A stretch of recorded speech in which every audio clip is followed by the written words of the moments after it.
Well, thank you all for coming here today. The national chairman, the state chairman, the entire ESCO, for taking out time today from their busy schedule to receive me and to hear me. They have been very receptive, and I appreciate them for that. I have come here today to express the intentions of my heart to the leadership of the party, and I dare say that was well received. Most of you might be aware that I have been a member of this party for so long. For so long. Very well. And then we worked behind the scene and later frontally attacked the issues in the campaign of February 2023. To the glory of God, we have actualized those intentions some few weeks back. I will be running for the governorship of this state in platform of like I explained to the chairman, like I mentioned to the chairman a while back, that there was a day a news anchor called me to say, how come all your bills and motions in the house are people-oriented? I said, because I am pro-people. I believe in people. If you see the banner, you see the symbol of the Labour Party, what do we call it? Well, guess what? We have a family there. That's true. So why don't we call it Dad, Mom, and Baby? So that tells you what Labour Party stands for. We are for the ordinary people, the ordinary Nigerians, the commoners, the downtrodden of this country. They are the people we fight for in this party, and they are the people we must liberate. We don't have anything against the rich, we don't have anything against the elites. All we are saying, those below them must be allowed to breathe. And Labour governments in Osadebe Avenue will liberate them in this state.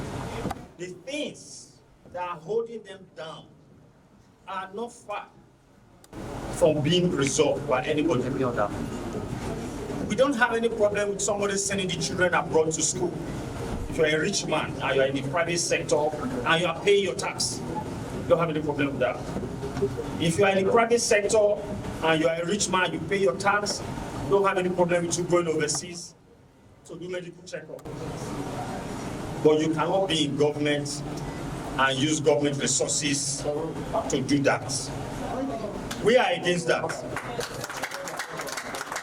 Fix our facilities here. All the poor are asking for.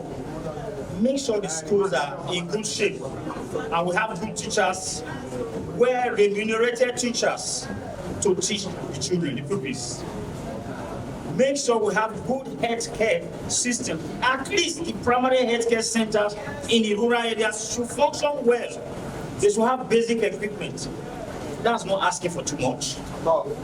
They should also allow the poorest of us to go to our farms, access our farms, and bring in farm produce so that the cost of living can come down. And it's not rocket science to make sure that these things are in place. So my dear people of Edo State, that is what I promise you today. The local government will have 100% autonomy. 100% autonomy. Whatever money is due to the local government, they will get. 10% of internally generated revenue that should go to them, they will get. Wherever the government in the state needs to collaborate with the local government, they will have that. Because when we have functioning local government councils in this state, life will become very good in the rural areas. Because they are the first set of people to tackle problems at that level.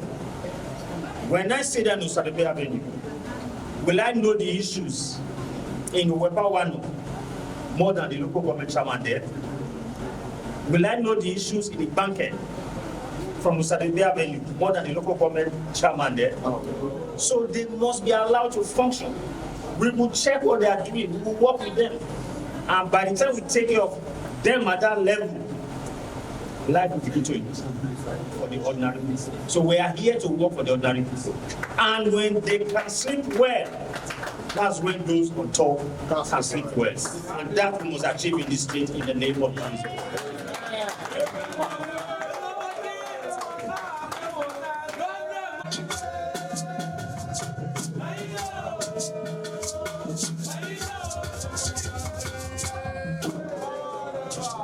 Now, let's complete this aspect of it, and then we'll give you all the time to share. Distinguished ladies and gentlemen, members of the press, this is not novel. You are aware that it's in the character of the party to brief the press and the people in all of the pressure it's been carried out since the beginning of its existence. And so today we are before you to say that Right Honorable Sergius Ogun came to our humble office to declare his aspiration to join the queue among other aspirants that we run for the gubernatorial election 2024.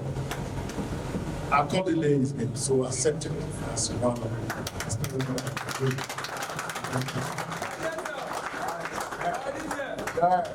And so you have listened to him, and he is coming from the National Assembly. I wish to adopt the idea of you take the power. What do you say about that? Take it back. Take it back. Thank you. Thank you.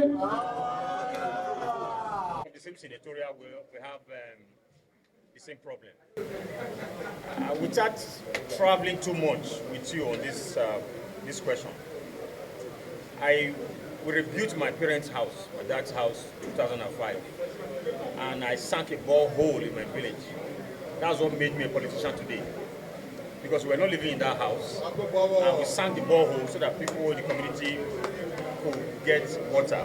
Before then, they were going to the stream. So there's a problem everywhere in Edo North, Edo South, and even beyond, even Edo North. The water bed here in the south is a bit okay.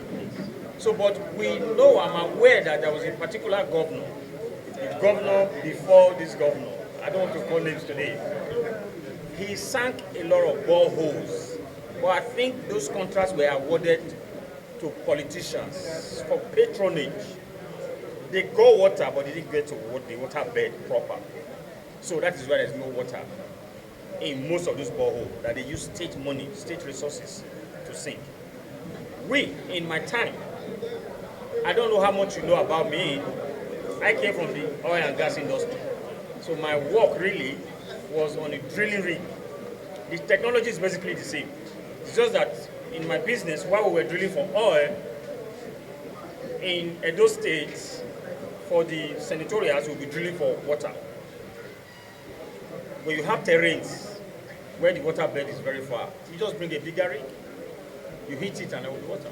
So now I can assure you when I get to Sadibia venue, there will be water for all in the name of Jesus. Thank you. Thank you.